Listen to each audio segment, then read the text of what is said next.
রোজা রেখেছি, রোজা ধর্মের জায়গায় উৎসব সবার। হিন্দুরাও কিন্তু ঈদ মোবারক আমাদের বলে। হ্যাঁ, রোজা আছে অবশ্যই। কি মনে হয় রোজা কি হালকা হয়েছে এই ডান্সে? আমার মনে হয় না, কারণ রোজা থেকে সংযম করতে হয়, ঠিক আছে, বাট মাঝে মাঝে আনন্দ করাটা ইটস ওকে। এটা তো আমাদের চারুকলা বা আমাদের ক্যাম্পাসের অনেক বড় একটা ট্রেডিশন, প্রত্যেক বছর হয়। আর এই একটা দিনের জন্য অপেক্ষা করে থাকে আমরা, ধর্ম বর্ণ নির্বিশেষে সব মানুষ। যদি আমরা মানে ধর্মের চিন্তার বাইরে অন্য যে কোনো সাম্প্রদায়িক বা যে কোনো চিন্তার বাইরে যদি আমরা চিন্তা করি, এটা আমরা আমাদের নিজেদের একটা উৎসব হিসেবেই আমরা আসি। আর এই একটা দিনের জন্য সারা বছর অপেক্ষা করি। খুবই ভালো লাগছে। আমি হচ্ছে এবার অনার্স ফাইনাল ইয়ারে, তো মানে চলে যাব কিছুদিন পরে ক্যাম্পাস থেকে, তো ভালো লাগছে। খুবই ভালো, খুবই ভালো। এটা হচ্ছে আমাদের প্রত্যেক বছর আমরা এটার জন্য ওয়েট করি, আমাদের এরকম রং উৎসব হবে।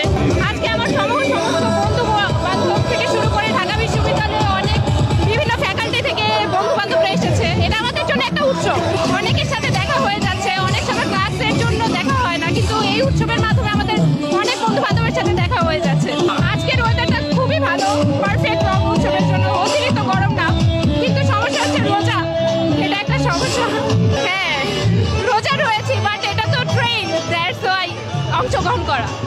আবেগের জায়গা থেকে বলতে এটা আমরা উৎসব মনে করি, দ্যাটস ওয়াই। রোজার জন্য মানে রোজা রেখেছি, রোজা ধর্মের জায়গায় উৎসব সবার। মানে রোজা কি হালকা হয়েছে কিনা যে নাচ নাচেছে? সেটা তো বলতে পারবো না। আমাদের কাছে উৎসব মানে সবার জন্য উৎসব। এখানে হিন্দু মুসলিম খ্রিস্টান সবাই অংশগ্রহণ করতে পারে। সারা ঢাকা বিশ্ববিদ্যালয়ের পরিবার সবাই অংশগ্রহণ করেছে। হোলি তো চলে গেছে, এখন রং উৎসব। এটা রোজা রেখে এখানে রোজা ছাড়াও অংশগ্রহণ করেছে, রোজা রেখে অংশগ্রহণ করেছে। এটা তো উৎসব, সেই জন্য আমরা হিন্দুরাও কিন্তু ঈদ মোবারক আমাদের বলে। তো আর এটা তো উৎসব, উৎসবে সবাই আমন্ত্রিত। হোলিতে অংশ নিয়েছেন, রং উৎসবে রোজা আছেন কিনা? হ্যাঁ, রোজা আছে অবশ্যই। কি মনে হয় রোজা কি হালকা হয়েছে এই ডান্সে? আমার মনে হয় না, কারণ রোজা থেকে সংযম করতে হয়, ঠিক আছে, বাট মাঝে মাঝে আনন্দ করাটা it's okay. Allah will understand, I guess. অনেক ভালো লাগছে। আমি আগে একবারও এখানে এসেছি, অনেক ভালো লাগছে আর অনেক মজা লাগতেছে। আর ওয়েদারটা অনেক সুন্দর, ভালো লাগছে, ভীষণ ভালো। উপকার হয়েছে, অনেক ভালো।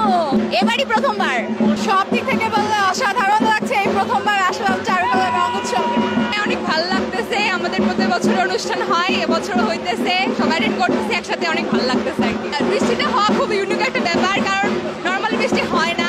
তো এবার বৃষ্টি হইতেছে, কিন্তু আমরা রং খেলতেছি, অনেক ভালো লাগতেছে আর কি, অন্যরকম লাগতেছে। ভালো লাগছে। আমাদের মানে আমি প্রথম বর্ষের ছাত্রী, তো আমার এটা হলো প্রথম রং উৎসব এই প্রতিষ্ঠানের শিক্ষার্থী হিসাবে, তো অনেক ভালো লাগছে। চারুকলা অনুষদের ভেতরে অতটুকু নিরাপত্তা পাওয়া যায় যে নিজের আনন্দটা একদম ঠিকঠাক প্রকাশ করার মতো, যেটা কিনা বাইরে আমরা আমাদের আনন্দ প্রকাশ করতে অনেক বাধা বিপত্তির শিকার হই। মনে করেন কাউকে চট থাপ্পড় খুব সহজে মারা যায়, কিন্তু রাস্তায় ভালো লাগলে নেচে উঠা যায় না। তো অবশ্যই এখানে যতগুলো অনুষ্ঠান হবে সব অনুষ্ঠানে আমরা সবাই অনেক এক্সাইটেড থাকি এবং আমরা মন ভরে আনন্দ করে নিই। এখানে এসেছি আমার মোস্টলি আমার ফ্রেন্ড সিনিয়র যারা, মানে ছোট হোক বড় হোক সবাই মিলে এখানে আছি। এখানে কোনো ভেদাভেদ নেই, সবাই আনন্দ করছে। অনেক ভালো লাগছে। আসলে গরমটা হলে কিন্তু বেশ মানে অস্বস্তিকর ব্যাপার হতো, এখন গরমটা নেই, মনে হচ্ছে যেন সবকিছু আজকে রং উৎসবের জন্য ব্যবস্থা করা। আমি অনেক বেশি এনজয় করতেছি, কারণ আমি এরকম রং উৎসব আগে কখনো দেখি নাই। যার সাথে লাগছিল সেটাও মিলে গেছে, আর সাথে অনেকেই আছে, সবাই বন্ধু বান্ধব, বড় ভাই ব্রাদার বোন সবাই একসাথে অনেক বেশি মজা করতেছে। অসাধারণ লাগছে।